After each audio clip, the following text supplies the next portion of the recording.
Alright, this is John Cola with growingyourgreens.com. Today we have another exciting episode for you. Coming from my front yard winter garden. As you guys can see, it's doing really well. Got a nice bed of mostly red colored lettuce. Actually, I like to be different. You know, I eat so much green lettuce all the time. I figured I'd grow red. And not only does it look beautiful, it also tastes beautiful too.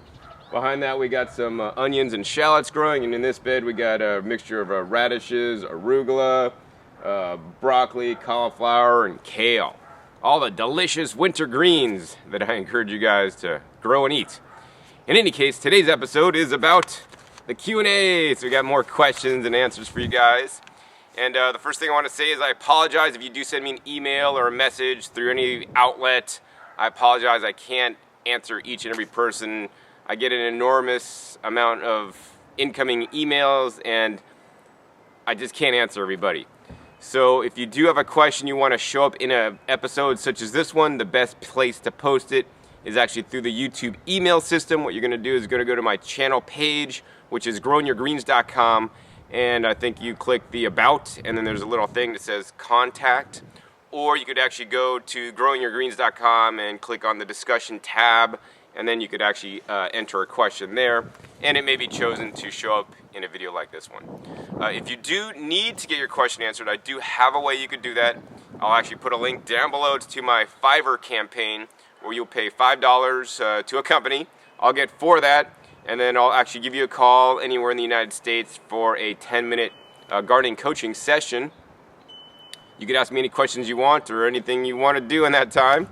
And the $5 or the $4 that I get actually goes right back into the Fiverr community and to transcribe my videos so I could get those into the written format for people that are hearing impaired or for people that do not speak English. YouTube has automatic translations into foreign languages from transcriptions. So that's definitely really cool. That'll make my videos available to more people. So I thank you for everybody that has supported that campaign with me in the past.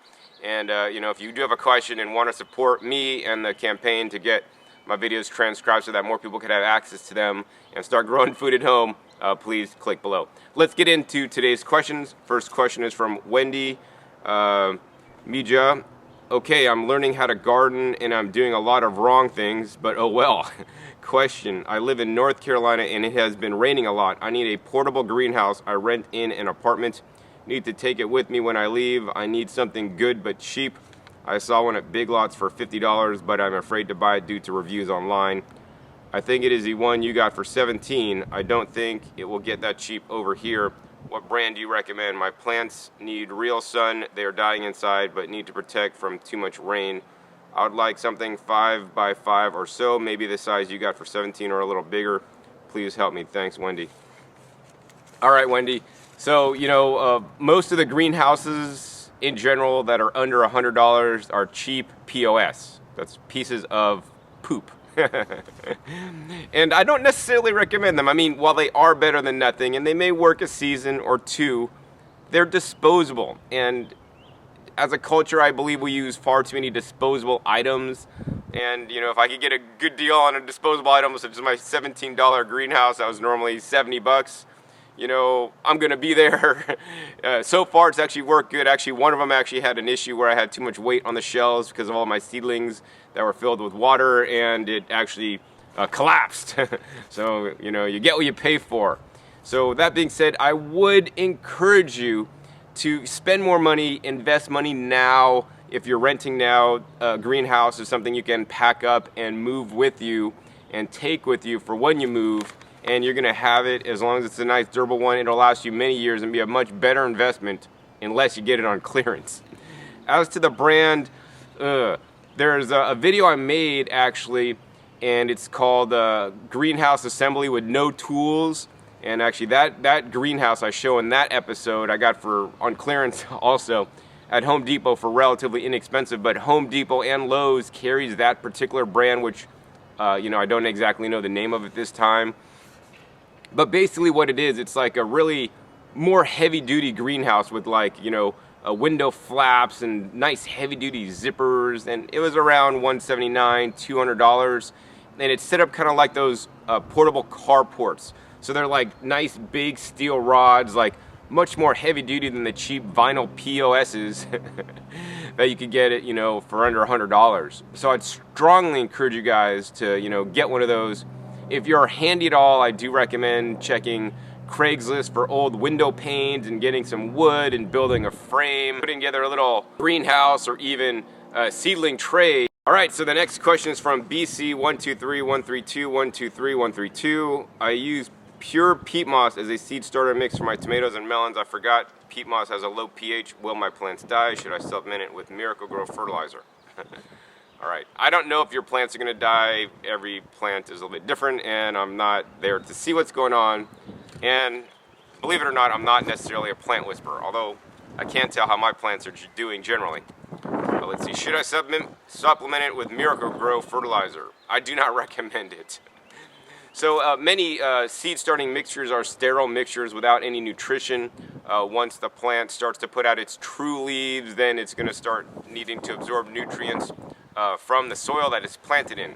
So as soon as it sprouts up, gets a little bit stout, I do recommend taking it out of the seed starting mixture of peat and then just plopping it in with a good, potting soil mixture that contains some good compost. Make sure you put the rock dust in there, and you'll probably be good.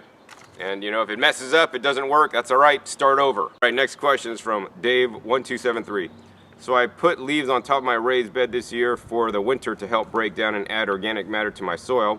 I planted some seeds already. Can I add rock, minerals, and boogie humus to the soil anyway? Thanks. Yes, Dave, you absolutely can. So, I would scratch in, just scratch the soil a little bit and kind of top dress it in, carefully near where the plants are, not to disturb the plants or the seedlings where you plant them. If you can't remember, just kind of apply over the top, water it in, call it a day. All right, next question. Dylan Cunningham. Hello, John. I will make this as short as possible because I know you're busy. I'm 16 and have parents that don't agree with my plans to start a major garden project this spring. I plan to have 2 raised beds, 6.5 feet by 10 feet and 1 foot tall. This comes out to 130 cubic feet of soil I will need to buy alone without any funding from friends or parents. I plan to do 1/3 ratio of vermiculite, peat moss, cocoa coir, depending on cost, and compost. This, I'm sure is incredibly expensive, and I just couldn't afford to buy this much soil. I want to have a productive garden capable of feeding me and my friends, family organically, but I don't have the experience in gardening, much like you, to configure a cost-effective plan of achieving my feat. To cut to the chase, I want an organic garden here in Dallas, Texas that has plenty of room to feed me and my family with delicious greens. I don't have hardly any money, but want some raised beds this spring. What size raised bed should I have to make it more cost-effective, yet still practical to even have? Also, is there a poor man's ratio of these ingredients? I can maybe use half compost, half vermiculite. Honestly, I don't know. I do have enough money to buy the rock dust, and will buy that because you have convinced me it's essential. Anyways, get back to me. I'd love to hear back. Cheers, Dylan. All right, Dylan. So what I recommend is start small and grow big. I know your parents might not agree with your gardening thing because everybody always thinks why are you growing food, man? You could go down the store and buy it for cheaper. Those people just don't realize the benefits of growing the garden. Number 1, the exercise. Number 2, it keeps your mind off things, and keeps you out of trouble. Number 3, you're gonna grow much higher quality food, than the store. Number 4, man, it just tastes so much better than the stuff in the store. It tastes like crap, man. I'm so spoiled now with especially in the wintertime, all the greens, man, they taste so good. Those are just a couple reasons. But it's gonna be hard to get them on board until maybe you grow tomatoes in the summertime and then give them one of your tomatoes homegrown that's picked ripe with the rock dust, heirloom variety that's especially sweet, compared to just some, POS you buy at the store that's still pink, and they had to ship them pink because, otherwise they'd rot before they sold them. Then your parents might start to understand, because usually, above all else, people understand wow. They understand taste. They understand when something tastes good, wow, that's really good. Maybe I should do more of that. So, so start small no matter, what you do. Don't try to convert half the backyard at once. They're not going to be on board. They're probably not even on board with even a smaller garden. I would recommend something more sustainable. You had said you're going to do a 6.5 feet by 10 feet and 1 foot tall. And 2 of them, I would probably recommend 1 bed 4 feet wide, so you could reach in from both sides as mine are here. and then 10 feet long. My beds that you're looking at here are 15 feet long. And just start out with one. That way you'd be able to get the funding, hopefully, to do this. These beds actually are filled with 100% compost. I was able to do that because the compost here is actually quite a high quality compost, but I can't necessarily recommend that all you guys out there in YouTube land do the same thing, because compost quality can vary widely. And I've seen, you know, stuff that I would use at some of the places I've visited straight like I did here, but I've also been to many places where I would not even use the compost and or not use it straight and or want to dilute or mix it with other things for sure. So, you know, a safer bet is to use the Mel's mix. You know, it's a much more easier mixture where you can't mess up as much and you can't get a bad soil mixture. So, I mean, I'll just leave it at that. I mean, another thing is you're 16 now, man. Get a job, man. Get a job. Start working, save some money to put in to your gardening habit, you know. I mean, another thing you do if you don't want to get a job is start seedlings and start a service for people. Start seedlings, start plants that you're going to plant and end up planting in your garden, and it's cheap for seeds, cheap for some little 6-packs or some flats and some seed starting soil. Start those and then put it out up on Craigslist and sell seed, you know, little tomato plants, and start extra ones, you know, some for you and a lot of extra ones to sell on Craigslist, and put them on Craigslist and sell them for like $1 a plant. You know, or whatever your local market will bear. That's, you know, still a yet good affordable price, and also provide some, you know, unique and rare varieties that you've researched that will grow well in your area, you know, and people are going to get good results with. And that way you could start making some extra money from your gardening habit. And then once you get paid and people pay you money for this little plants, then use that money to buy all the stuff you need to plant out, you know, and build your raised bed. So I don't know, that's probably my best question for you, man. Start small, grow bigger, you know, next year go for the second bed or the third bed. But yeah, start out with one for now, man. Don't bite off more than you could chew, especially if you don't have the funding at this time. See, next question is from Benjamin Klepper. Hi John, 2 questions. I'm considering adding red worms to my earthbox self-watering containers as well as my regular old buckets. Do you think this would be beneficial? Second question is, do you empty out the soil in your growums earthbox containers at the end of each season, or take a no-till approach? Do you treat the soil in your growums boxes in the same as your raised beds and leave the soil in place year and year, amending the soil as needed? Thanks. So, let's see. First question, easy question first. Adding red worms to our earthbox self-watering container. You know, I have never really added worms to my earth boxes or any containers, but I'm just cleaning out containers today in the backyard, and there's a lot of earthworms in the containers. I personally like containers that have holes in the bottom that actually the earthworms can find their way out if they need to get out, because if the earth boxes, you know, if it gets too wet, too dry, they might not like it, and I always want to give them guys a way out to, you know, do what they want to do and be where they want to be, because they might not want to be in the earth box. But the main benefit of having worms in the earth box, in my opinion, are 2 things. Number 1, aeration, so that's definitely really good. They're kind of in there aerating. Number 2, they're going to be pooping out worm castings as long as you have some good, you know, organic matter that they're going to be digesting and, you know, pooping out that matter so they could stay alive too. So what I might suggest is you might want to try it. Try it in some earth boxes as an experiment, you know, and see how it works for you. I mean, I don't necessarily do that, and I necessarily wouldn't recommend it, but try it and see what happens. I don't know what's going to happen. It'll probably be all right, but it depends on your specific situation, your specific soil mixture, and, you know, I don't know. Like, I know in Las Vegas, where I have the earth boxes, or the growums, like, the worms would fry in the summertime. They'd be gone. It'd be wasting my money to even put worms in there. It'd be, you know, it'd be sad because they'd lose their lives. So I'd rather put the earthworm castings in there. So the next question is about, do I empty the soils out of my growums containers at the end of each season?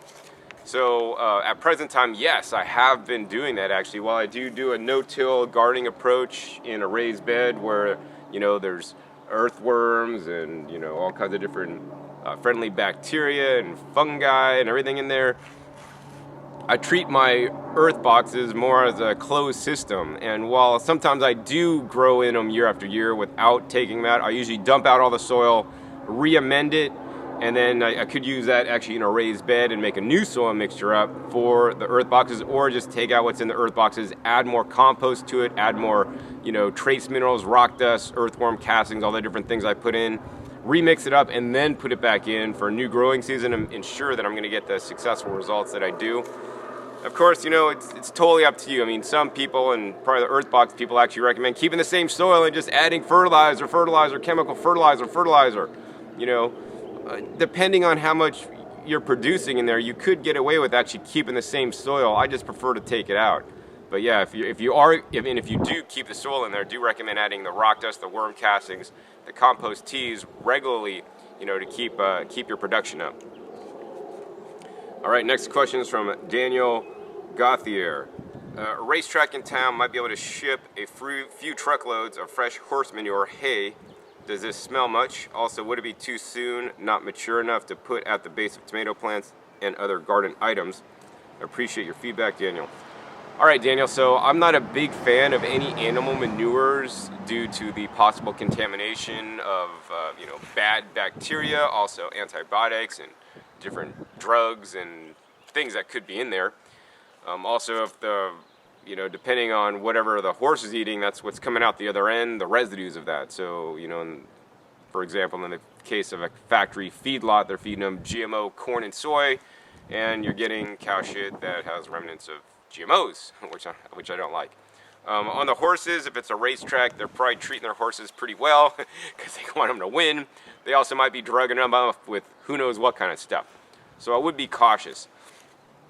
Also, you got to remember that the hay that they're eating, and it's actually fairly hard to find organic hay, has been sprayed with things, that's then running through the horse, and some of the remnants of the pesticides, herbicides, and fungicides that were actually on the hay may end up also in your garden that way. So it would not be my first choice. If you had other options for compost, like a plant-based compost based on, food scraps and yard waste, that, I would much rather do that. If you don't have any other option, this is like your only option, then I might try it to see before I got a shitload, literally, and then it messed up everything. And what I would do is I do not like to add uncomposted manures in any case to my garden. I want to make sure it's fully composted and fully broken down, so it has a highest probability of working properly and the least probability of burning and messing up everything. So yeah, I would take the shit and then I'd pile it up. I would mix it up with the bedding material if they're going to give that to you also, or add in a bunch of wood chips, let it compost down further until it's fully broken down, and then add it to your garden for the best results. Next question is from Ozark Hiker 23. Hello, John. I've watched many of your videos and appreciate the hard work you put into them. I can't seem to find the name of the company that you're working to help the hearing impaired by putting text on a screen. So it's Fiverr.com, Fiverr.com, and if you just go to Fiverr.com and do a search for transcribe video or transcribe YouTube, you'll find plenty of people in the community there at Fiverr that's going to be doing transcriptions for you. Let's see, next question is from Kolinga S. My question is, this year I started my pepper and tomato seeds in stray coconut coir. I feed them water from my turtle tank and molasses once a week. Will I have a problem with transplant to soil? What do you suggest? I have no idea. I mean, if they're doing good now, I just keep it up and then transplant them into, soil and see what happens. I mean, honestly, that's the truth. I mean, I don't really get fancy with my starts. I just put the seeds in, water them, and they grow. Many times I get lazy and just kind of like, things are seeding up here, like these guys here. It's actually called miner's lettuce. I never plant them there, but they're just coming up. And then I'll actually, if I don't want them there, I'll just actually transplant them out of there and put them where I do want them. So I let nature do all the work, This year I transplanted so many Swiss chard plants that I didn't even plant, I mean, the plant went to seed, it dropped seed. I saved some of the seed, but also it dropped seed. And then they totally sprouted and came up. And then I plucked them all out of the raised bed. And now I have a ton of chard plants, to plant wherever I want. I always encourage you guys to make gardening as easy as possible for you guys. So you guys could grow the maximum amount of food. And that brings us to the end of today's questions. Hope you guys enjoyed this episode. Once again, my name is John Kohler with growingyourgreens.com. We'll see you next time. And remember, keep on growing. Alright, this is John Colo with growingyourgreens.com. Today we have another exciting episode for you, and this one's going to be a quick one at that. What we're going to do today is show you 3 easy, non-toxic